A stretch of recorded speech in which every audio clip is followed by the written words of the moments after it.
Hi, we have Mona here from Critters and Creatures, and right now she's going to show us an Argentine tegu, and his name is Darwin. So what exactly is a tegu? A tegu is a large predatory lizard from South America. Darwin is almost full grown. He'll grow another 12 inches or so. In the wild, he would be a very efficient hunter. He would walk around swinging his head side to side and sticking that big floppy tongue out, searching for prey. And he's going to eat anything that moves in the wild. We feed him turkey meatballs, liver, kidney, hard-boiled eggs. He's supposed to like scrambled eggs, but he doesn't like my cooking, so we skip the scrambled eggs with him.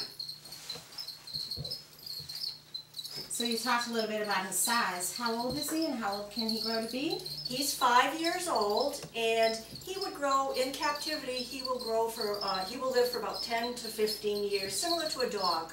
And in fact, he's very dog-like sometimes. They do know their owners. He is a very friendly lizard toward me and toward others, but they're not all like that. But he is just an exceptionally nice, mellow lizard.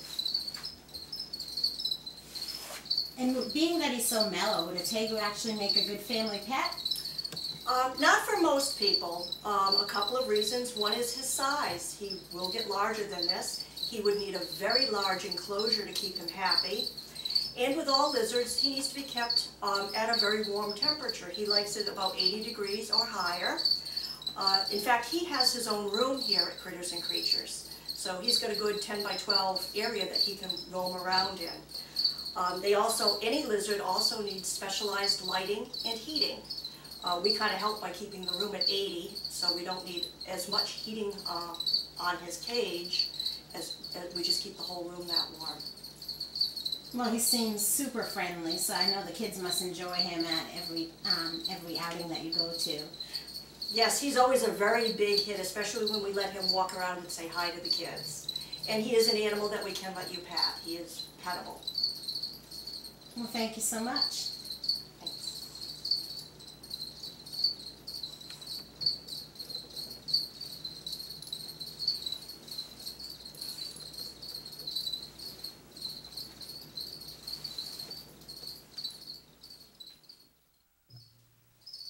We're back with Mona, and next up we have a marbled polecat named Jasper. What is a polecat? Well, a polecat is a member of the mustelid family. A mustelid means they have a stinky little gland up under the tail here. Now, you can relax. Jasper had his stinky little glands removed, and I was there to witness the surgery. It was really interesting. The stinky little glands look just like this. Now, you can relax. This is not his gland. This is a jelly bean, but it's the exact color, shape, size, everything of the stinky little gland. We had to have that done just so he wouldn't be dropping any stink bombs during any of our shows. And what would be a comparative animal to a polecat? Polecats are related to skunks, and they're also related to our domestic ferrets. Now, he's a little bit different than our domestic ferret. The domestic ferrets come from European polecats, so they're a little bit larger, and most of them are the dark brown color in the wild. We have lighter colored ferrets nowadays. Jasper is called a marbled polecat, so he's got this beautiful coat, this marbled looking coat, and he's only 14 ounces. He's never going to get any larger than this. He's full grown. Well, that's great. We noticed that a polecat is something that cannot be pet. Is there a reason for that, or is... Well, there's two reasons, actually. He is considered an exotic animal, and according to my permit to own him, the public may not come in contact with him. Even if they were allowed, I wouldn't let anyone touch Jasper anyway, because he can be a bit grumpy most of the time. He really doesn't let anyone handle him except me. Now, he can let out a really loud when he's startled or afraid. And he does have many teeth in his mouth, just like a cat would have, and they do hurt. Do you mind talking a little bit about what he eats? And Sure. In the wild, he's a hunter. He would go down tunnels searching for prey. He's a long, skinny animal. You can't see his legs, he's tucked up, but his legs are only that long. So he would use his long skinny body to go down that tunnel searching for food, things like small rodents, mice, rats, well, rats might be big, shrews, moles. He might even come up with some worms and things that he'd find tasty. Cool thing, he can do a U-turn while he's in that tunnel. He would bend right in half and come out face first. And that way he could look and see if there was danger around. Now, we don't feed him mice, rats, shrews, moles, things like that. But we did start him on turkey meatballs with a little bit of ferret food mixed in, and we eventually weaned him onto just ferret food, which is nice. It has a lot of nice vitamins in there for him, and it keeps his coat nice and shiny. Well, how old is Jasper? Jasper just turned 3 years old on March 1st, and we got him when he was a young baby. He was about 4 months old when we got him, so I was able to work with him and train him. In the beginning, he bit me quite a few times, but now he recognizes that I'm mom and that I don't hurt him. Anyone else reaching their hand in his cage might encounter teeth. Thank you very much.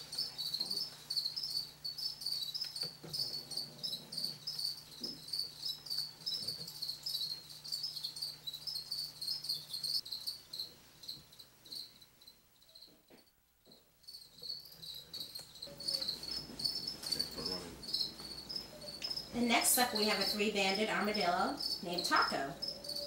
What is the difference between a three-banded armadillo and the average armadillo? Well, there are about 26 different species of armadillos in the world. When you say average armadillo, you're probably thinking of the 9-banded armadillo, which would look something like this. This is the one that is found down in Florida, Texas, and in the southern part of the United States. This is the only type of armadillo found in the United States. Now, Taco is from South America. She is full grown. She's about 3 pounds, and it's kind of like holding a melon. She weighs about like a melon.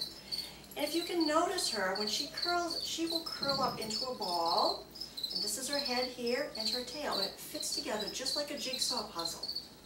And that's done for defense. This is a hard shell, so no animal can harm her once she's curled into this little ball.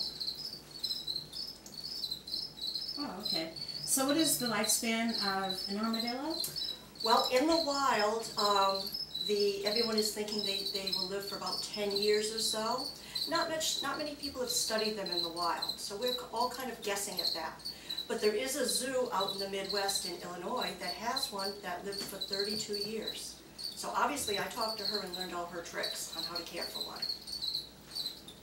And you said that the animal reigns from South America. Yes. And about how heavy is that one? She weighs about 3 pounds, and that's full grown. She might be 2.5 pounds because she is a little bit on the small side. And what do armadillos eat? In the wild, they're insectivores. She uses those big claws to dig at the ground. She loves to dig into termite mounds and dig up ant colonies. Those front claws are only used to dig for food. She really doesn't use them for defense. Her main defense is curling into the ball. So Taco is an example of another animal in the reptile family. In the business, do you find a higher demand for reptiles or for our furry little friends? Well, actually, Taco is a mammal, but many people, it's a very common mistake that people make thinking that she is a reptile. You see the shell and you think turtle, and many people think that. But if you could feel her, she feels warm. So it's like a warm melon that you're holding. As far as mammals versus reptiles, I find it's divided. It's 50-50. Many birthday shows want the soft, cute, furry little animals, you know, the little chinchillas, hedgehog, cute little ones, bunnies.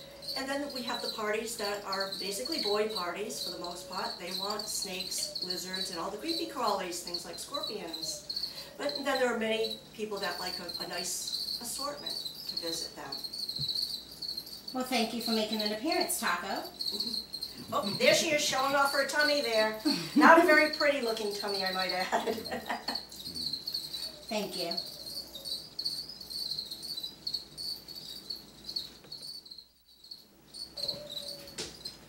And next up we have Mickey, a chinchilla. Mickey is a baby chinchilla. How large can the average chinchilla grow to be? Well, Mickey is about 1 year old, and he's pretty much full grown. He's actually much smaller than he looks. He's got soft, thick fur, which makes him look much bigger.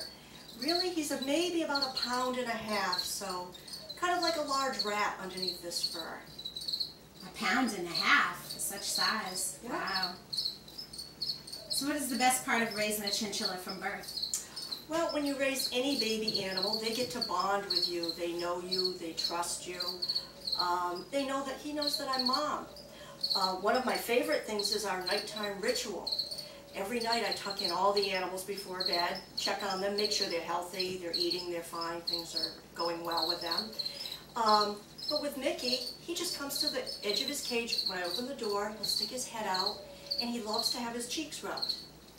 He won't do it like this, but he knows when we're in the cage. He just loves having those cheeks rubbed like that. And then he stands there and just waits for me to hand him his little nighttime Cheerio, which is his little snack. He'll take it in his little hand, just like we'd hold onto a cookie, and then munch on it like. So he's really cute when he does that. Great. We talked about one of his snacks. What is his mainstay? What does he like to eat? They eat chinchilla food. In the wild, they're an herbivore, which means they'd eat dried grasses, leaves, any berries they could find, flowers maybe. In captivity, they are legal to have as a pet, and you can buy a pelleted form of grain called chinchilla pellets, and that contains all the essential vitamins and nutrients that they need. So the Cheerio is just a snack for him, a little treat. And I read on the website that he doesn't do good in hot climates. Nope, with this soft, thick fur coat, they can't unzip it like we can take off a ski jacket. So he is very, very warm when it's 80 degrees out. And in fact, we can't use him outdoors during a show if it's going to be 80 degrees or higher, because basically he'll get heat stroke and become very ill. And chinchillas seem to have a very interesting self-cleaning mechanism. Please tell our audience a little bit about that. Yeah, in the wild, they come from high up in the Andes Mountains where it's really cold, so they've got the soft, thick fur coat to keep them warm. But one thing is they don't like to get their fur wet because it can fall out when it gets wet. They can actually release that fur, which is a defense mechanism for them, because if a predator chases them and grabs them in their mouth is wet. So they release that fur, and the predator is left holding a mouthful of very soft, fine, fluffy fur, and the chinchilla with a big bald spot gets to run away and hide in her burrow. So when she needs to take a bath, she can't lick herself like a cat or a dog or most animals would. Instead, she finds a patch of, or he finds a patch of dry, dusty dirt, and he rolls around in it. He'll scritch his side, he'll go onto his back, side to side, all around, just like your dog will do in the backyard sometimes. And that helps get rid of all the oils or anything sticky in his fur. I noticed his whiskers are moving quite fastly. Is that a nervous thing or just something he always does? He's just smelling with them. It's like a bunny. They're always wiggling their nose and smelling. And when they're smelling, the whiskers are moving. Oh. In the wild, they would actually use these whiskers going down tunnels and in burrows and caves. The whiskers, like a cat or a dog's whiskers, help judge their size. And he knows if his whiskers fit, the rest of his body will fit without becoming stuck. Now he looks like a big mouse, but he's really not. He is not related to a mouse at all, except that he's a rodent, like a mouse is. Well, thank you, Mickey. Say bye. Is he doing it? Nope. Can't get him to do that. Well, no, okay. It's recording now, but whenever you're ready. Well, thank you. Tonight we're at the Peterborough Town Library with published author, Joe Smith.